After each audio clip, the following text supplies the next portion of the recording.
નમસ્તે વિદ્યાર્થી મિત્રો,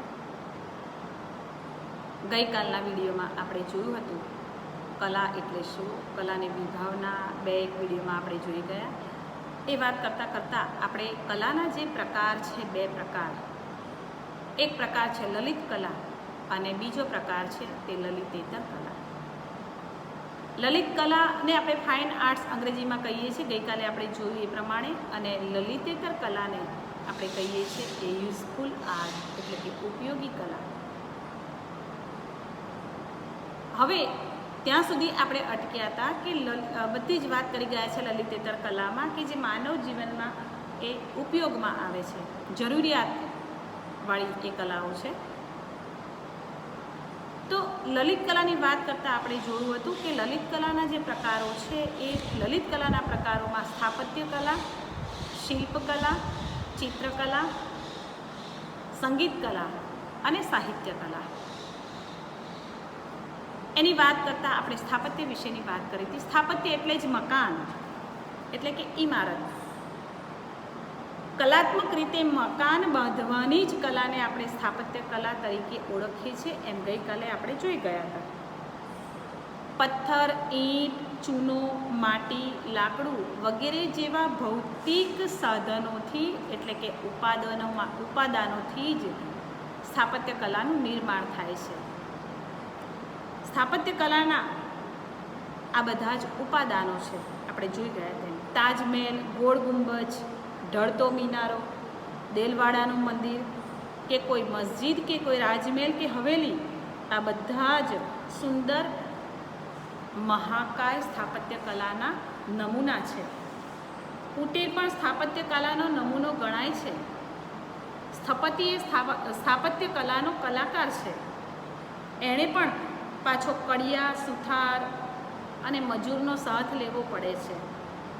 અલબત્ત કેટલાક સ્થાપત્યો ભારે કલાત્મક અને આકર્ષક હોય છે અને ભવ્યતાનું એ સુંદર દર્શન કરાવે છે, આનંદ મળે છે. પણ સ્થાપત્ય કલામાં ગતિ નથી. આ ગતિશીલ કલા નથી, માત્ર એક સ્થિતિ છે. એના આકારો સ્થૂળ છે, સૂક્ષ્મ નથી. મનના સૂક્ષ્મ અને ચંચળ ભાવોને વ્યક્ત કરવાની ક્ષમતા સ્થાપત્ય કલામાં નથી. સ્થાપત્યની ભાષા મૂંગી છે, જાડી છે. એમાં લચકીલાપણું નથી, એમાં સ્થિરતા છે. એમાં સૂક્ષ્મતા નથી, એમાં સ્થગિતતા છે. ગતિનો રોમાંચક સંચાર પણ નથી. સ્થાપત્યને સ્થૂળ અને સ્થગિત પરિમાણ છે. એટલે અનુભૂતિ અને અભિવ્યક્તિની સૂક્ષ્મતા, ગહનતા, ઉચ્ચતા અને કલાત્મકતાની અપેક્ષાએ એ સ્થાપત્ય કલા સૌથી ઉતરતી કલા ગણવામાં આવી છે. તો આ લલિત કલાનો એક પહેલો જ પ્રકાર છે અને એ છે સ્થાપત્ય કલા. આપણે ગઈકાલે આ કલા વિશે જોઈ ગયા હતા. ગઈકાલે મેં કહ્યું હતું એ પ્રમાણે આપણે હવે બીજી કલા વિશે વાત કરીએ છીએ અને એ કલા છે શિલ્પકલા. શિલ્પકલા એ સ્થાપત્ય કલા કરતાં થોડીક ઊંચી છે, થોડી સૂક્ષ્મ છે, સવિગત છે. શિલ્પકલામાં કોઈક ધાતુ કે પદાર્થમાંથી વસ્તુ કે વ્યક્તિની આકૃતિ કે મૂર્તિ કંડારાય છે, બનાવાય છે. ભગવાન શ્રી કૃષ્ણ, શ્રી રામ, શંકર, બુદ્ધ, મહાવીર વગેરે જેવી વિભૂતિઓની પ્રાચીન મૂર્તિઓ આપણને મળે છે. તો ગાંધીજી જેવા નેતાઓના બાવલા પણ મુકાય છે. આ બધા જ એ શિલ્પકલાના ઉત્તમ નમૂના છે. કેટલીક મૂર્તિઓ તો જીવંત શિલ્પ જેવી લાગે છે. હમણાં બોલી એ મૂર્તિઓ હમણાં બોલી ઉઠશે કે ચાલી ઉઠશે એમ લાગે છે. પણ શિલ્પ એ સ્થૂળ, ભૌતિક, સ્થિર, સ્થગિત અને સ્થળાગત છે. શ્રી કૃષ્ણ ગાયને અઢેલીને વાંસળી વગાડતા હોય એમને એમ યુગોના યુગો સુધી એ ઊભા જ રહે છે. શંકરના નૃત્યની શિલ્પ મુદ્રા બદલાતી નથી. લાઓકુનમાં નાગચૂળમાં ફસાયેલા માનવનું મુખ એવું ને એવું જ રહે છે વર્ષો સુધી. એક જીવંત અને ઉત્કટતમ ભાવની ક્ષણ મૂર્તિમય જ માત્ર બની રહે છે. એમાં સૌંદર્ય, લાલિત્ય, જીવન છે તેમ છતાંય પરિમાણ અને કદની મર્યાદા અને સ્થગિતતાને કારણે શિલ્પ સ્થાપત્ય કરતાં તો સૂક્ષ્મ છે ને તેથી ચઢિયાતી, પણ અન્ય કલાઓ કરતાં આ કલા ઉતરતી કલા છે. તો લલિત કલાનો જે બીજો પ્રકાર આપણે જોઈ ગયા એ છે શિલ્પકલા.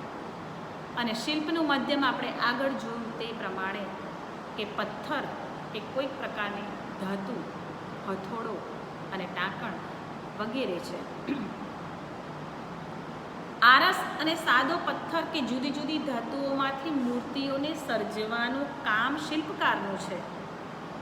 ત્યારે એને આકારને પ્રમાણનો નિયમ જાળવવો જ પડે છે અને એ કલાની જમાના અનુસાર બદલાતી વિભાવના અનુસાર એ આકાર અને પ્રમાણમાં આવશ્યક ફેરફારો પણ કરી શકે છે. આપણે આગળ જોયું એ પ્રમાણે કે ભગવાન બુદ્ધની જે મૂર્તિ આપણે જોઈએ છે એમાં એમના નેત્રો, એમના હાથ પગ અને હોઠની સ્થિતિ ઉપરથી તે મહાપુરુષનું જ્ઞાન, શાંતિ અને કરુણાનું તેમજ તેમના સમગ્ર વ્યક્તિત્વનું સૂચન થઈ જાય છે. આ મૂર્તિકાર પોતાના સાધનો થકી એમના ઉપાદાન એટલે કે માધ્યમને એવો એક અર્થ આપે છે કે જે વસ્તુમાં પોતામાં રહેલા કોઈ અર્થ કરતાં એ ભિન્ન હોય છે. તે જળ, પથ્થર કે ધાતુમાંથી કોઈ જીવંત આકૃતિનું સાદૃશ્યને કોતરી કાઢે છે ત્યારે તે કૃતિ નવો જ અર્થ સંદર્ભ આપે છે. નૃત્યોની વિવિધ મુદ્રાઓ દર્શાવતા શિલ્પો આપણને આની પ્રતીતિ કરાવે છે. અજંતા અને ઇલોરાની ગુફાઓ જોઈએ તો શિલ્પકલાના ઉત્તમ એ નમૂનાઓ છે.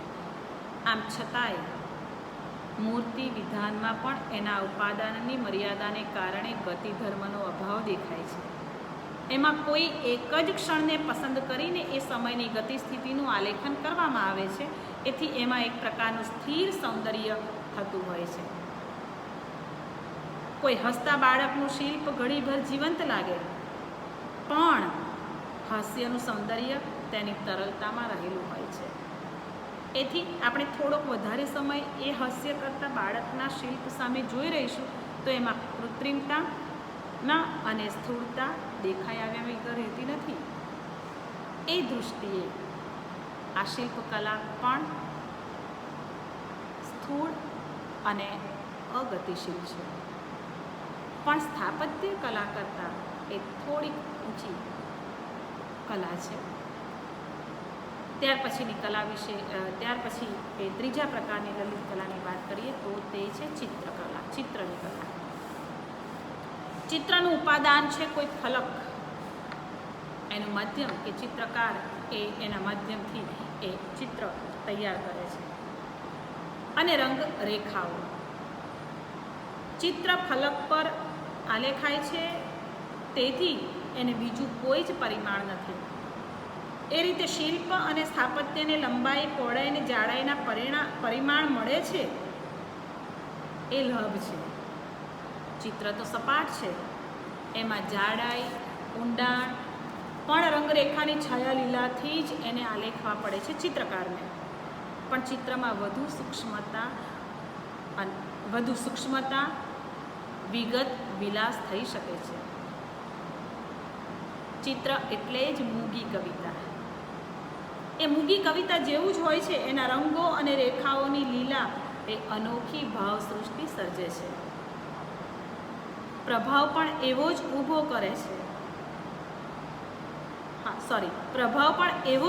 કરે છે કે પતંગિયું કે ચકલી જ નહીં, માણસ પણ ચિત્રને વાસ્તવિક સમજીને વર્તે છે. પણ ચિત્રની સ્થિતિ, ફલક, પરિમાણ, સ્થિરતા, સ્થગિતતા, ભૌતિકતાની મર્યાદા છે. અને ચિત્ર પણ એક ક્ષણના જ દ્રશ્યને ચિત્રિત કરે છે, સ્થિતિગત રીતે ચિત્રિત કરે છે. એમાં ગતિ અને પરિમાણ નથી. એટલે એ પણ સ્થાપત્ય અને શિલ્પ કરતાં થોડીક પ્રમાણમાં ઊંચી એવી આ ચિત્રની કલા છે. એનું માધ્યમ, એનું ઉપાદાન, એક કલાના આપણે માધ્યમ અને ઉપાદાન ખાસ જોવાના છે. એ સપાટી ચિત્રકલા, સપાટી અને ફલકને રંગરેખાઓ છે. એક આ રંગો, રેખાઓ અને એ ફલક ઉપરથી જ કોઈક ને કોઈક એ આકાર ઊભો કરે છે. ચિત્રકલામાં સ્થિર સૌંદર્ય જ વિશેષપણે પ્રગટે છે. ઉપાદાનની જ મર્યાદાને કારણે એમાં પણ ગતિશીલતાનો અભાવ જોવા મળે છે. સ્થાપત્ય અને શિલ્પની જેમ સમયની દ્રષ્ટિએ આખા બનાવના પ્રસંગોની પરંપરા એ એક જ ચિત્રમાં આલેખવાનું ચિત્રકાર માટે મુશ્કેલ બને છે. એટલે ચિત્રકાર મોટાભાગે એક જ કૃતિ માટે કોઈ એક ક્ષણને પસંદ કરીને તેને ચિત્રમાં બાંધી લે છે. ચિત્રકાર રંગ અને રેખાઓ વડે એ ફલક પર ઘન પદાર્થોનો આભાસ માત્ર ઊભો કરે છે.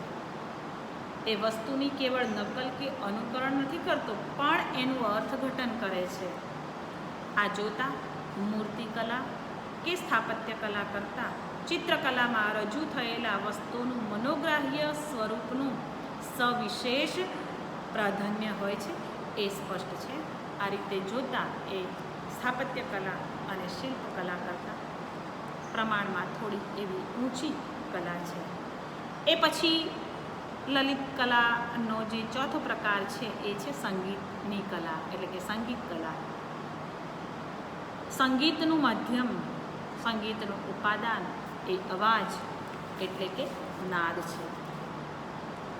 સ્વર કે સૂર છે. આ ઉપાદાનો એ સૂક્ષ્મ અને તરલ છે, પ્રકૃતિગત અને કંઠસ્થ છે. સ્વર અભૌતિક છે, અત્યંત ચંચલ અને લચકીલો છે. કંઠ્ય સંગીત માટે માત્ર કંઠ જોઈએ. સંગીતકારનો કંઠ ઉપર સંપૂર્ણ કાબુ, ધારે તેમ કંઠને વહાવી શકે, એને રમાડી શકે. વાદ્ય સંગીતમાં વાદ્યના સૂરો પ્રગટાવવાના, કંઠ અને વાદ્યના સૂરની મિલાવટથી કર્ણમધુર સંગીતની સુરાવલી પ્રગટે. વિવિધ ભાવોના વિવિધ રાગ, ઋતુના જ નહીં, ઘડી પલ મુહૂર્તના પણ અવનવા રાગ સંગીતના પ્રભાવે પશુ, પંખી અને માનવી મુક્ત બની જાય. ઝૂમી ઉઠે, ડોલી ઉઠે, સંગીતના સુરે સુરે ભાવની ભરતી અનુભવાય. મલ્હાર રાગ ગાય, મેઘવર્ષાની અનુભૂતિ થાય અને દીપક રાગથી કોઠે કોઠે દીવા પ્રગટે. શ્રોતા કોઈ અગમ્ય વાયવ્ય અગોચર સૂર સૃષ્ટિમાં ખોવાઈ જાય. સંગીત બંધ પડ્યા પછી પણ કાનમાં અને મનમાં એ ગુંજ્યા કરે. એ સૂર સાથે કાવ્યના શબ્દ ભળે તો તેમાં સુગંધ ભળે. ભારતીય શાસ્ત્રીય સંગીત એ બીધોવનનું મધુર સંગીત કે પછી પોપ સંગીત અને જહાજ સંગીતના તોફાની સૂરો ભાવકને અત્યંત મુગ્ધ કરે છે. પણ સંગીતની અતિશય સૂક્ષ્મતા અને વાયવ્યતા, અસ્પષ્ટતા અને અગમ્યતા તેની મર્યાદા પણ બની રહે છે.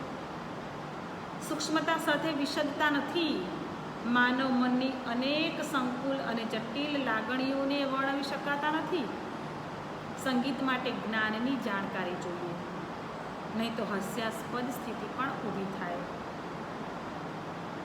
સંગીત સાંભળવામાં પણ ઘોડા ભાભાનું કામ નહીં.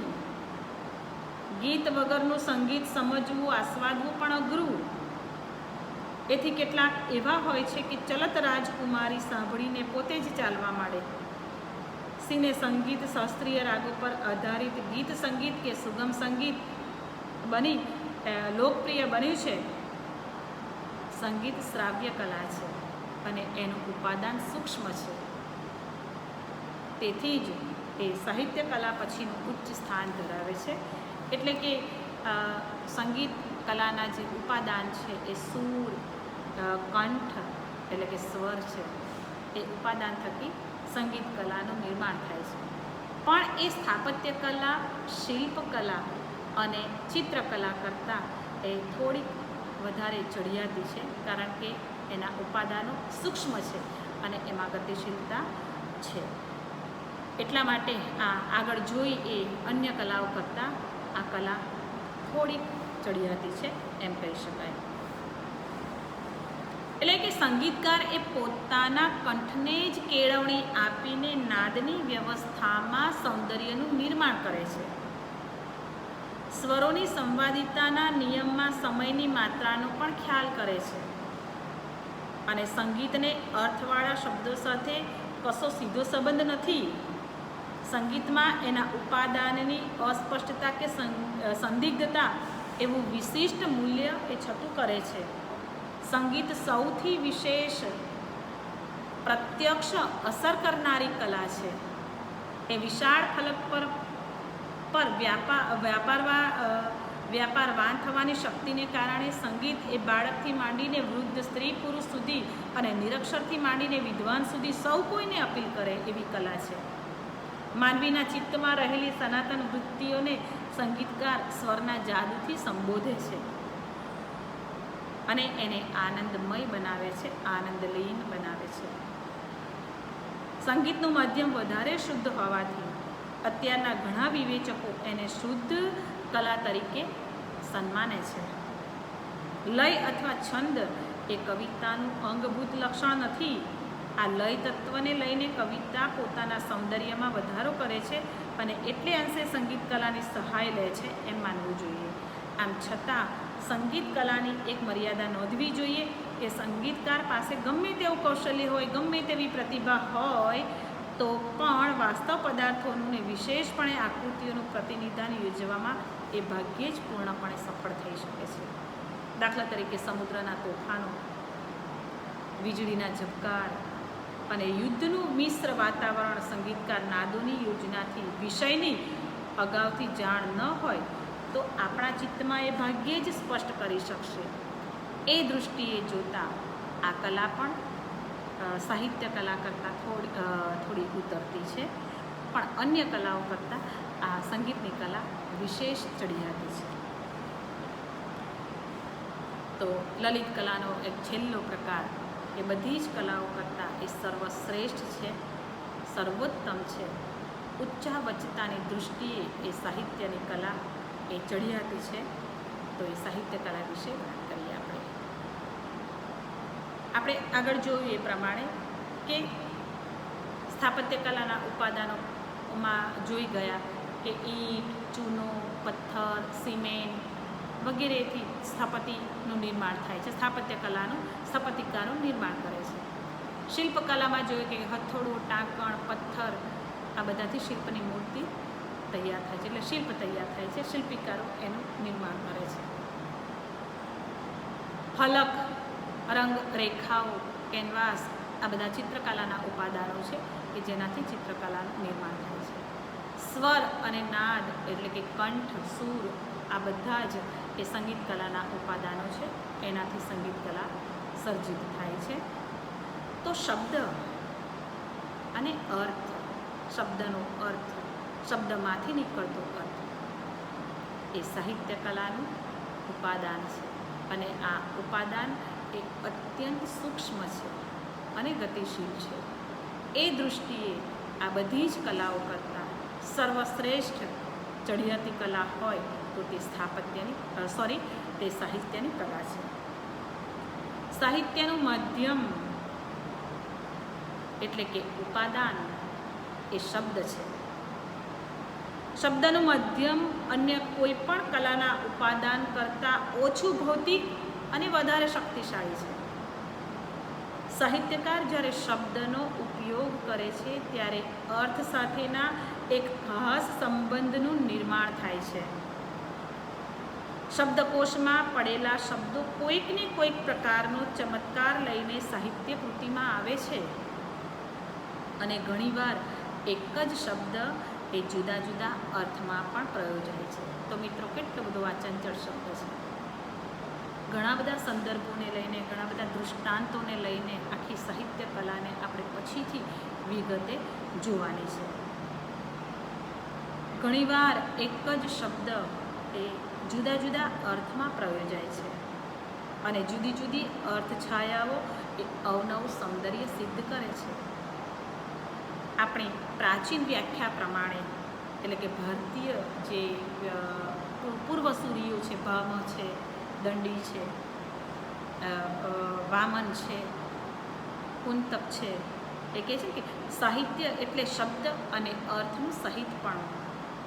આ જોડાણ એ પ્રતિભાશાળી સર્જકના હાથે જ થાય છે અને ત્યારે જ એમાં કોઈકને કોઈક વિશિષ્ટતા કે ચમત્કૃતિ પ્રવેશે છે. તો મિત્રો, આજે આટલા સુધી રાખીએ છીએ. હજી બહુ જ વિગતે અને કેટલા બધા ઉદાહરણોની સાથે આપણે શબ્દની વાત કરીશું, એટલે કે સાહિત્યનું જે ઉપાદાન છે શબ્દ, એ શબ્દની વાત કરીશું ને એ શબ્દને કારણે જ એ બધી જ કલાઓમાં એ શ્રેષ્ઠ કલા છે એવું અંતે આપણે તારણ કાઢીશું. તો મિત્રો, અહીંયા સુધી આપણે અટકીએ છીએ. આવતીકાલે વિશેષ આપણે સાહિત્ય કલામાં આગળ જઈશું. Thank you very much.